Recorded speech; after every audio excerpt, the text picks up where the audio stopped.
Library registration for library's fall summertime or storytime series for toddlers, preschoolers, and families is open. The 14-week series starts September 9th, and the program is offered to all 3 library locations. Fall winter hours at the library begin again on September 8th as well. The downtown Carlson libraries will be open Sunday from 1 to 6 except holidays through Memorial Day. The library's annual summer reading program ended August 10th. This year, 2,311 children registered for the program and completed 32,245 hours of reading and 6,270 hours of activities. In addition, teens turned in 240 book logs and adults turned in 778 book logs. So a lot of people did a lot of reading this summer. Interesting about apartments planning, the apartment vacancy rate in the metro declined below 8% for the first time in 3 years. The vacancy rate was 7.93 in June 2019 survey. The last time the vacancy rate was below 8 was in September 2016. Fargo has issued permits for 80 apartment units this year, far below the average of 1,058 permitted every year from 2014 to 2018. Police. Found out some of our policemen are pretty good shots, huh, Chief? Several members of the police department attended the North Dakota Police Officers Association conference recently in Grand Forks. At the governor's 20 pistol shoot during the conference, 8 Fargo officers placed out of the 20 spots. Pretty good. Were you there, Chief, or no? You didn't place with shooting, or okay? There was a discussion at the conference about intelligent-led policing. Members of the Bismarck and Grand Forks Police Department recently spent time in Fargo to learn how Fargo does intelligent-led policing and the philosophies behind it, and they were impressed with our team. I heard they had good comments. And there has been some news lately about the changes to retail theft and shoplifting policies by the police department. To explain these changes, it is a fact that many big box stores in Fargo have policies of non-engagement or non-confrontation when it comes to shoplifting. Instead, they watch surveillance video after checking for losses in inventory and then will make delayed theft reports for insurance purposes on unsolvable cases. These policies mean more time for PD to process paperwork for sake of insurance. For this reason, the police department and the prosecutor's office have changed practices and are meeting with management and loss prevention people at the different stores. You still, if you have a package stolen from your doorstep, or if you have a theft in your community or any department store and it's cops downtown, we will send an officer and we will prosecute for shoplifting. We've not changed any of these policies. It's mainly policies for the big box stores. The narcotics intelligent detectives, or the narcotics and intelligent detectives from West Fargo, Cass County, and BCI will be moving into the Fargo Police Department building to team with Fargo's narcotics and intel units. Being together will facilitate better communication amongst investigators and allow for better teamwork and larger investigation, as well to be a force multipliers for each other on smaller investigations. Jurisdiction does not matter much to drug dealers, and this will allow law enforcement to work together throughout the county. This is a great step. Everybody's going to work together, and we'll probably get a little rent out of it, right, Chief? Solid waste. In addition to the regular collection of residential and commercial garbage and recycling, to date in 2019, the Division of Solid Waste has collected 2,850 tons of yard waste and grass clippings, which contributes to the compost operation at 7th and 45th Street North.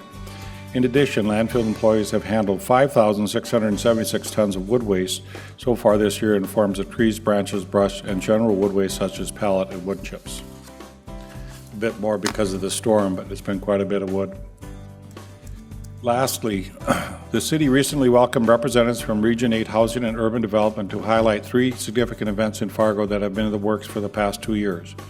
Major renovations were completed at New Horizons, which was the first all-accessible housing project in Fargo, which opened in 1973. Today, its 98 units are full of updates to keep up with modern needs. The formal community homes complex has also reopened as the Arbors at McCormick Park and includes a new community center and 186 completed renovated units. Finally, the planning department worked with intermediates with the HUD office in Denver and property owners to transfer 52 units worth of vouchers to Fargo. These vouchers were going to go back and be absorbed in the U.S. Treasury and instead will be assigned to properties in Fargo. This is a $52,300 monthly budget authorized for 20 years, which is basically $1 million coup of quite a bit of money that we would have left on the table, which will provide assistance for approximately 72 units. In total, 276 units have been modernized and contracted with HUD for the next 20 years to assist families in Fargo. Also, HUD recently gave us a letter of intent of giving us some money for community homes and for, oh, here it is. On behalf of Secretary Ben Carson, he has told us that our community development block grant will be $760,000, and we're going to get a home investment partnership program for $454,000. So we've been busy with the HUD office. They were very impressed with the City of Fargo, and they were very much impressed with Nicole Crutchfield, so I have to give her an award that she was given at this event.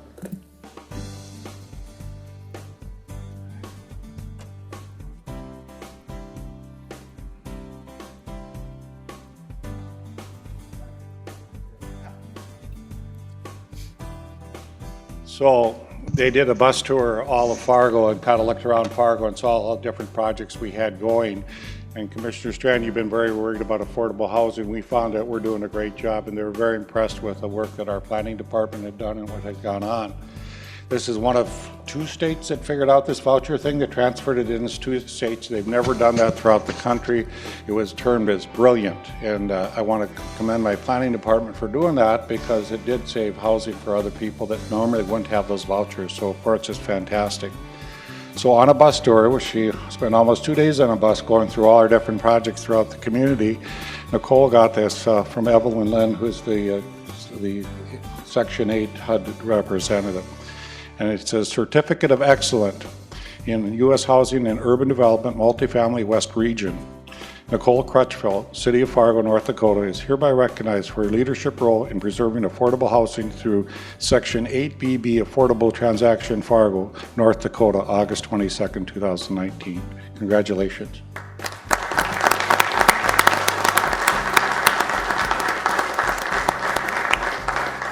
Speech.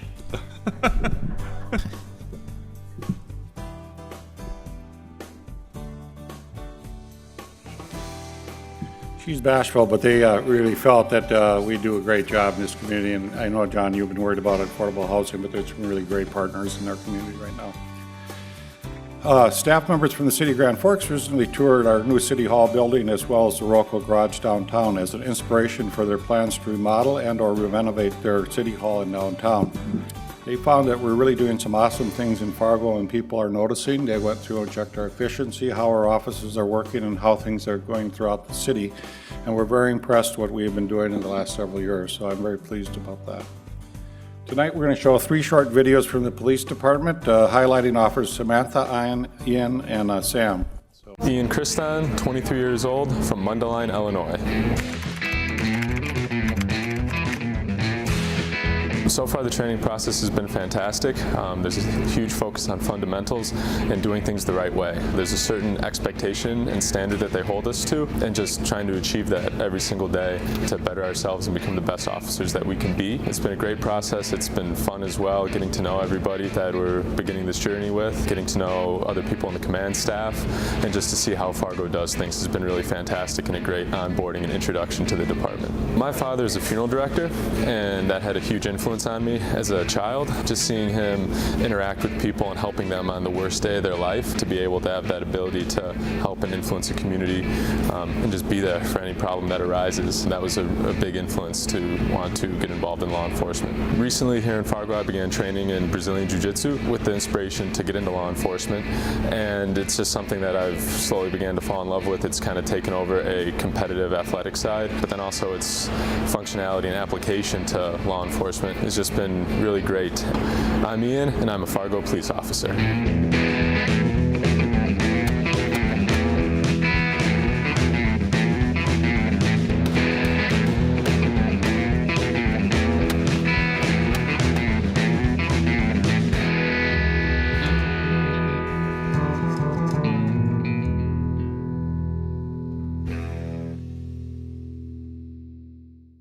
My name's Sam Motto. I'm 25 years old. I'm from Park River, North Dakota. The training process has been interesting. Going into it, I didn't expect it to be so involved. The instruction was fantastic, and they kept it fresh too. They're rotating in new instructors from all different parts of the department, from patrol to command staff to narcotics investigations, and they were able to correlate that into the training. I grew up hunting and fishing and had a decent firearms background. With handguns, not so much. I didn't start shooting handguns for the last few years, but I've done a little bit of repetition, and then also just through the training process too, just the sheer round count that they allowed us to shoot, and the training that was offered was great, and everybody, including myself, bettered themselves as marksmen. I have no family in law enforcement. It's something that's been in the back of my mind since I was in college. Right out of college, I ran an independent contracting company doing some telecommunication work, and then I worked for CenturyLink here in Fargo in the telecommunications field as well. And with Fargo's onboarding program and the opportunity that they offer, someone with no prior experience, it's a fantastic opportunity for applicants like myself to be able to go through the process. I'm Sam, and I'm a Fargo police officer.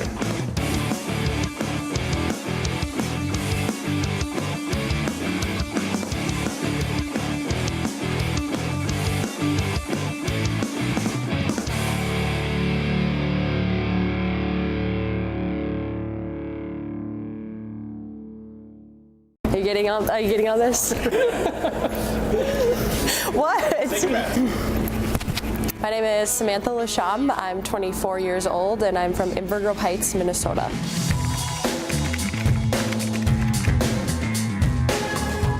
It's been pretty intense. Kind of came into it not really expecting or not knowing what to expect, I guess. Obviously with 7 others, it's a little bit helpful to not feel so alone. With that, we've had a lot of competition, and we've been able to push each other through it all, and it's been kind of fun. It's kind of one of those things, like, if you don't laugh about it, you'll probably cry. So previously, I was actually, I've been a social worker for 4 years in Minnesota. Obviously, being a social worker, I was surrounded by a lot of the same people that police officers are associated with, and through that time I really gained a passion for what they do and how they serve, and something I was very interested in. Fargo is my home, it's my community, and it was something that I wanted to do and give back to my community and continue to serve in the best way possible, and it's kind of why I made a transition in a career, and here we are.